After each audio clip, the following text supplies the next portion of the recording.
नमस्ते विद्यार्थियों, मैं विकेंद्र सिंह चौहान लाल बहादुर शास्त्री महाविद्यालय गनौड़ा के YouTube चैनल पर आप सभी विद्यार्थियों का हार्दिक स्वागत एवं अभिनंदन करता हूं। प्यारे विद्यार्थियों, आज हम पढ़ने जा रहे हैं ज्ञान के सार्वभौमिक पक्ष या सार्वभौम पक्ष।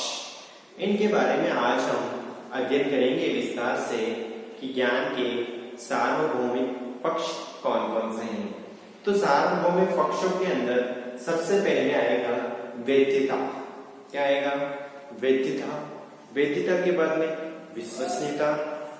ठीक है, विश्वसनीयता के बाद में हम देखेंगे उसके नैतिक पक्ष देखेंगे। तो हम देखते हैं कि वैधता होती क्या है। जैसे आप किसी भी प्रकार की कोई भी वस्तु लेते हैं, सबसे पहले आप उसके ऊपर देखते हैं कि इसकी एक्सपायर डेट कौन सी है, ये कब बना और इसकी एक्सपायर डेट कब तक है।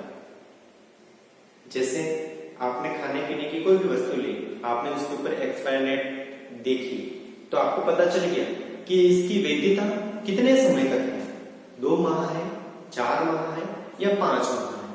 ठीक है, तो ये होती है वैधता। तो ज्ञान के भी कुछ ऐसे पक्ष होते हैं जिनकी वैधता होती है।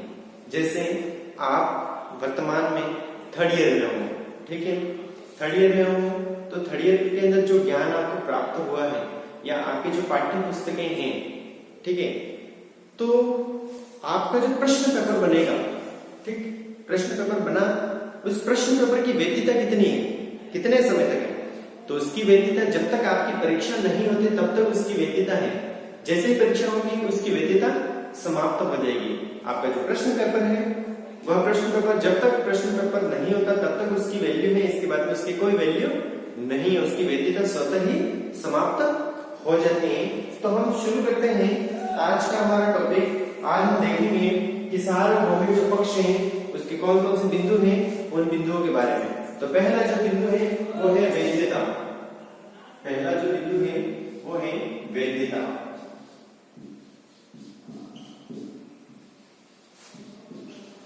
ठीक है, पहला जो बिंदु है वो है वैधता।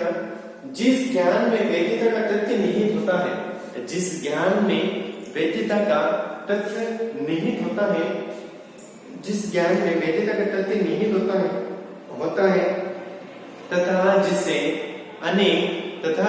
अनेक अनुसंधानों एवं प्रयोगों के आधार पर सत्य सिद्ध किया जा चुका है, उस ज्ञान को सार्वभौमिक रूप से स्वीकार किया जाता है।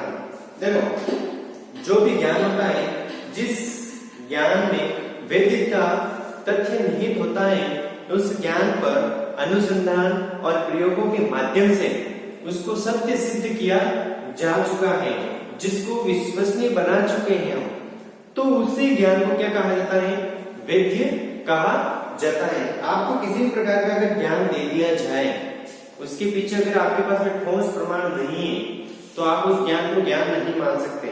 जैसे कि पानी से बर्फ बनता है और बर्फ से पानी बनता है, ठीक है, अब आपको पानी से बर्फ बना करके दिखाएंगे तो आपको पता चलेगा, तो आप मानोगे नहीं पानी से बर्फ बनता है। अब बर्फ से अगर कोई कहेगा कि बर्फ से पानी बनता है, आपने पहली बार बर्फ देखा है, आप यकीन नहीं करोगे, नहीं बर्फ से कैसे पानी बनता है।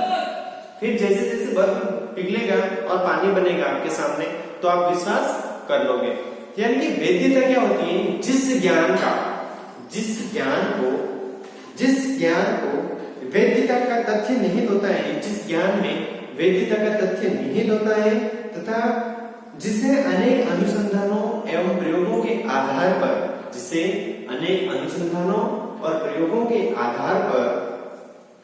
सत्य सिद्ध किया जा चुका होता है, उस ज्ञान को सार्वभौमिक रूप से स्वीकार किया जाता है। आप किसी भी प्रकार का ज्ञान अगर बांटोगे किसी को, तो उस ज्ञान के अंदर सत्यता होनी चाहिए, उसके अंदर अनुसंधान होना चाहिए, प्रयोग होने चाहिए, इसके बाद में ही आप उस ज्ञान को सत्य स्वीकार करवा पाएंगे। जैसे कि वर्तमान समय में कोरोना महामारी फैली हुई है, इस कोरोना महामारी के फैलने के कारण अलग अलग देश अलग अलग दावे करते हैं हमने कोरोना की वैक्सीन बना ली है, लेकिन उस वैक्सीन को सत्य तब तक नहीं माना जा सकता जब तक उसके ऊपर अनुसंधान नहीं होंगे। उस पर अनुसंधान होगा, कितने लोग रिकवर होते हैं उससे, कितने लोग कब तक ठीक होते हैं, उसके साइड इफेक्ट क्या है, उन सारी बातों के बारे में आप उसको एक बायोडेटा दोगे, प्रदान करोगे। और जब तक उस पर सही रिसर्च अनुसंधान नहीं हो पाएगा तब तक कोरोना की वैक्सीन पर सत्य आप उसको नहीं मान सकते, तब तक आप उसको झूठा ही मानेंगे। तो ज्ञान का भी ऐसा नहीं है, यानी कि किसी भी प्रकार का अगर कोई भी ज्ञान है, उस ज्ञान को तभी स्वीकार किया जा सकता जब उसके अनुसंधान और प्रयोग किए जाएंगे उसके ऊपर, और उसको आप सत्य सिद्ध कर पाओगे। ठीक है। ज्ञान की सार्वभौमिकता का प्रमुख पक्ष उसकी वैधता है। यदि वैधता को उस ज्ञान से निकाल दिया जाए तो वही ज्ञान सार्वभौमिक रूप से स्वीकार नहीं किया जा सकता। अगर वैधता को किसी ज्ञान से अगर निकाल दिया जाए, उस ज्ञान को कभी सत्य नहीं माना जाएगा। ठीक है, ये हुआ वैधता।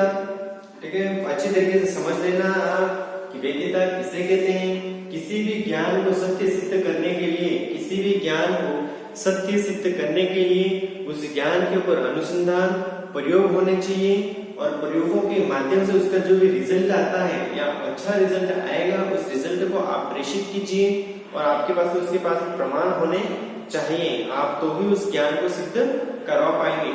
और जब तक सभी लोग उसको स्वीकार नहीं करते हैं तब तक वह ज्ञान वैध नहीं होगा। सब लोग अगर स्वीकार कर ले तो वह ज्ञान क्या माना जाएगा, वैध माना जाएगा। ठीक है। दूसरा जो पॉइंट है वो है विश्वसनीयता। विश्वसनीयता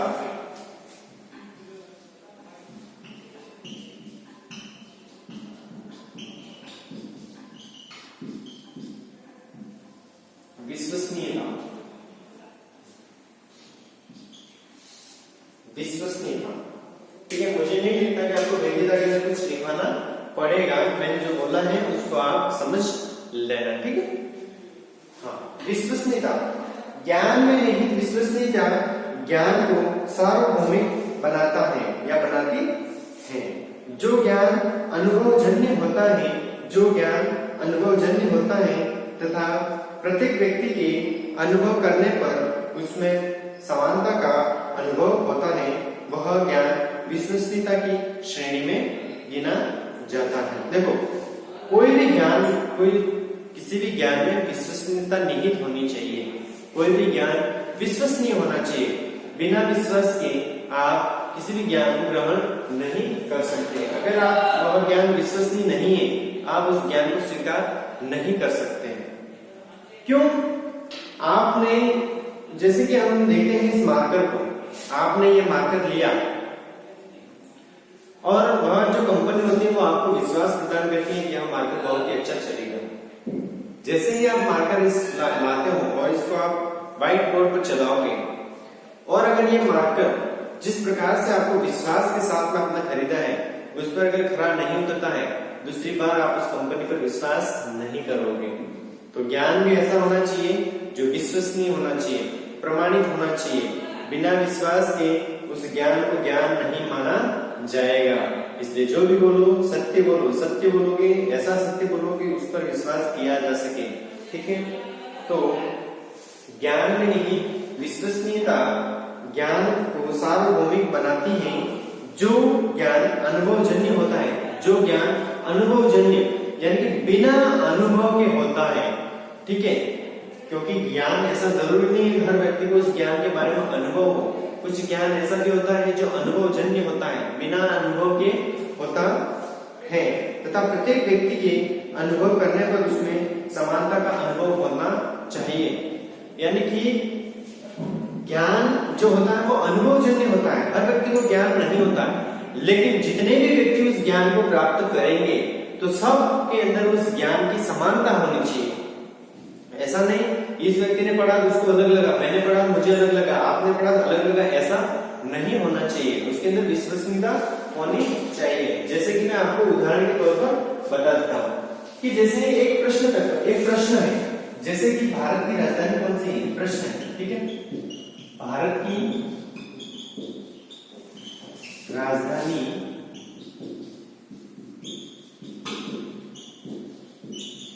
कौन सी है, ये है प्रश्न।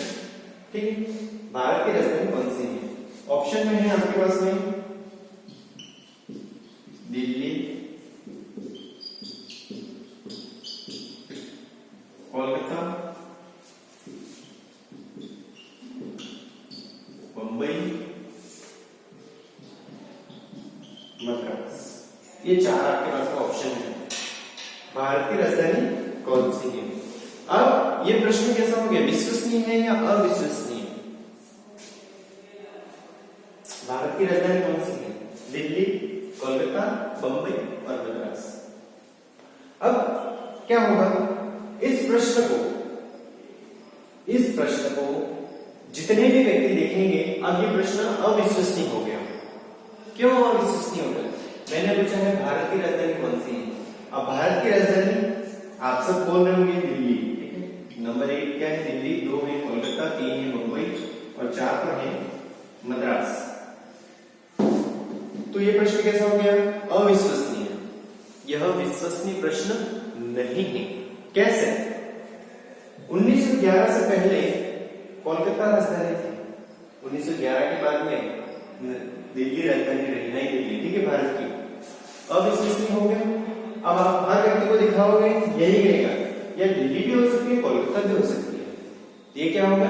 अविश्वसनीय प्रश्न हो गया। यानी कि अविश्वसनीय, अलग अलग व्यक्ति के पास में आप चेक करवाओगे, अलग अलग व्यक्ति अलग अलग उत्तर बताएगा। लेकिन अगर यहां पर होगा कि वर्तमान में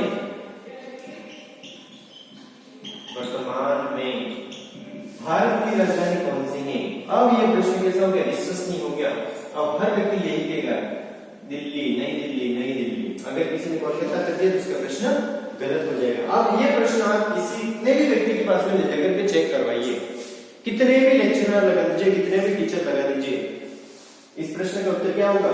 नई दिल्ली ही होगा। आप आंख बंद करके विश्वास कर सकते हैं कि इसका उत्तर क्या है? नई दिल्ली है। ये क्या हो गया? विश्वसनीय हो गया। लेकिन अगर हम इसी वर्तमान शब्द को हटा दें, वर्तमान में शब्द को अगर हम हटा देते हैं, तो फिर अगर पूछते हैं कि भारत की राजधानी कौन सी है, तो नई दिल्ली भी है और कोलकाता भी है। दोनों भारत की राजधानियां रही थी प्राचीन समय में। यानी कि कोलकाता पहले समय में रह चुकी है भारत की राजधानी, और वर्तमान में कौन सी है? नई दिल्ली। तो इस प्रकार के प्रश्न होने चाहिए। इसको क्या कहते हैं? विश्वसनीय कहते हैं, उदाहरण के तौर पर समझने के लिए। ठीक है, इसके बाद में जैसे कि विश्वसनीयता का यह तथ्य सबको सार्वभौमिक बनाता है। जैसे उदाहरण के तौर पर आकाश का रंग नीला होता है। सीधी सी बात है, आप किसी को भी पूछिएगा आकाश का रंग कैसा होता है? नीला होता है। हर कोई व्यक्ति यही कहेगा कि आकाश का रंग कैसा है? नीला है। अगर कोई कहते हैं लाल है, कोई भी व्यक्ति विश्वास नहीं करेगा। क्यों? क्योंकि सबको पता है कि उसका रंग कैसा होता है? लाल ही, नीला ही होता है। ठीक है, कोई कहेगा पीला होता है, आप विश्वास नहीं करोगे, पीला होता ही नहीं। क्यों? क्योंकि आपको विश्वास है कि विश्वसनीय। ऐसी कुछ बातें होती है जो बहुत ही विश्वसनीय होती है। यह ज्ञान प्रत्येक व्यक्ति द्वारा अनुभव करने पर समानता का निष्कर्ष प्रतिपादित करता है। इस ज्ञान को सार्वभौमिक माना जाता है। देखो, वैधता का मतलब यह होता है कि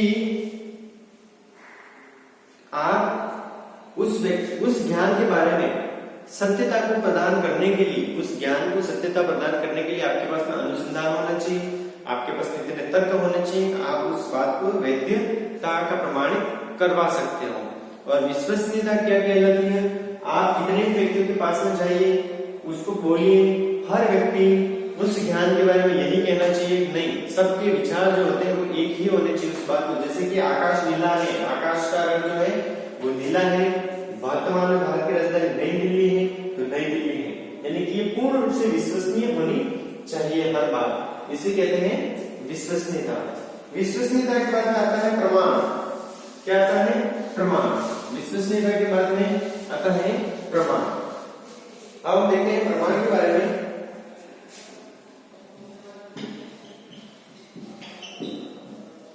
प्रमाण क्या होता है?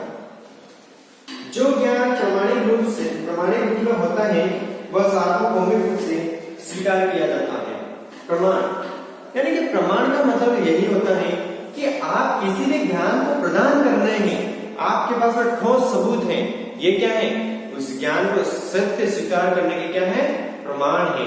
उस ज्ञान को आप सत्य सिद्ध कर पाते हो, आपके पास में सबूत है। ये पेन, जैसे कि हम देखते हैं कि किताब कैसे बनी, तो आपके पास में प्रमाण है कि हमने भाई इस किताब को बनाया, तो क्या किया भाई, पेड़ जो थे, पेड़ की लुगदी बनाई, लुगदी से हमने इस कागज को बनाया, कागजों को, सारे कागजों को मिला करके फेविकॉल लगाया और इस किताब का दर्जा दिया। इस किताब के अंदर जो भी अक्षर है उनको हमने प्रिंट किया और फिर इस किताब को बनाया। तो आपके पास में प्रमाण है कि हमने इस पेड़ की लकड़ी को काटा था, इस मशीन में ले गए, यहाँ लुगदी बनाई, इस प्रकार से कागज बनाया, इस कागज पर यहाँ पर प्रिंटिंग की और फिर यह किताब बनी। तो आपके पास में क्या है, प्रमाण है। तो आप सिद्ध कर दोगे कि हमने इस प्रकार से इसको बनाया है। जैसे कि आप चाय बनाते हो, ठीक है, नॉर्मल उदाहरण लेते हैं, आपने चाय बनाई, अब आपके पास में प्रमाण है कि चाय कैसे बनी। अगर आपने चाय बनाई है और अगर मैं कह दूं कि ये चाय आपने नहीं बनाई है, किसी और ने बनाई है, तो आपके पास में प्रमाण होंगे। देखो कि मैं यहाँ गया, यहाँ से मैंने पानी लिया, यहाँ से मैंने दूध लिया, यहाँ से मैंने शक्कर ली, यहाँ से मैंने चाय पत्ती ली, इस प्रकार से उबाला, इस प्रकार से उसको छन्नी में चल के फिर मैं आपके पास में लेकर के आया। तो ये आपके पास में क्या हो गए, प्रमाण हो गए। तो किसी भी ज्ञान को सत्य स्वीकार करवाने के लिए आपके पास में क्या होते हैं, जो प्रमाण होते हैं, उसी प्रमाण के आधार पर आप ज्ञान को सार्वभौमिक बना सकते हैं। तो जो ज्ञान प्रमाणित रूप में होता है वह सार्वभौमिक रूप से स्वीकार किया जाता है। उदाहरण के तौर पर वर्तमान मनोवैज्ञानिक एवं शिक्षा शास्त्रियों द्वारा यह सिद्ध किया जा चुका है कि छात्रों में क्रियाशीलता एवं सहभागिता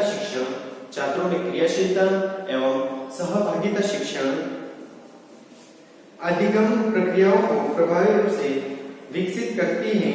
इस प्रकार का ज्ञान पूर्ण रूप से प्रमाणिक है, इसलिए ज्ञान का प्रमाणिक होना उसे सार्वभौमिक बनाता है। ठीक है, अब आपको प्रमाण के रूप में भी समझ में आ गया होगा। हम आगे बढ़ते हैं। मूर्त स्वरूप, ज्ञान का मूर्त स्वरूप,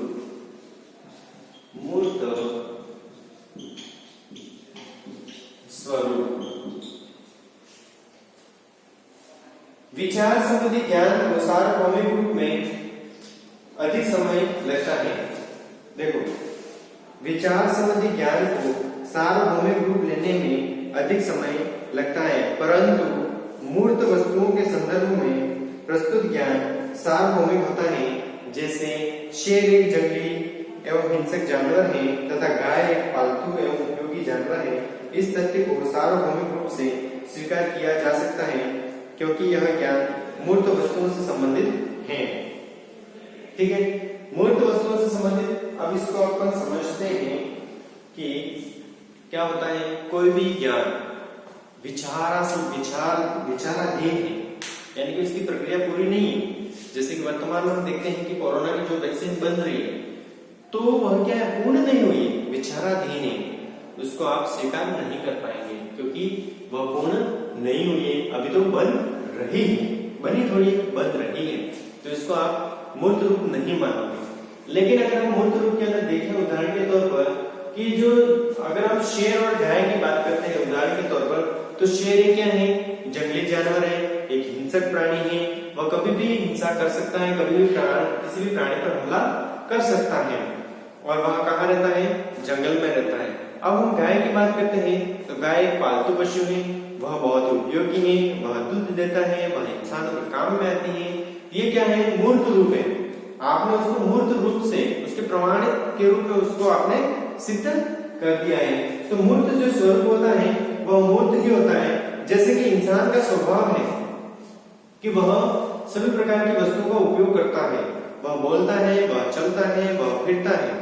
अगर हम देखें तो किसी प्राणी का जो मूल स्वरूप होता है, उस मूल स्वरूप के बारे में जान सकते हैं। जैसे कि कुत्ता जो होता है वह एक पालतू पशु है, ठीक है, वह घर की रखवाली करता है, तो रखवाली करेगा, तो आपको उसका जो मूर्त स्वरूप है उसके बारे में आपको पता चल गया कि इसका व्यक्ति का स्वभाव कैसा है। आपने बहुत सारे व्यक्ति को देखा होगा, आप व्यक्ति को देख के पता लगा सकते हो या नहीं, यार इस व्यक्ति को बहुत क्रोध आता है, ये तो बहुत ही क्रोधी है, ये तो बार बार हंसता है, इस प्रकार के उसके जो मूल स्वरूप होता है, उस मूल जो स्वरूप है उसको आप बाहर ले आते हो। ठीक है, इसके बाद में आता है नैतिक पक्ष। ज्ञान का जो नैतिक पक्ष होता है, उस नैतिक पक्ष के बारे में हम देखेंगे। तो पांचवा जो पॉइंट है वो है नैतिक पक्ष।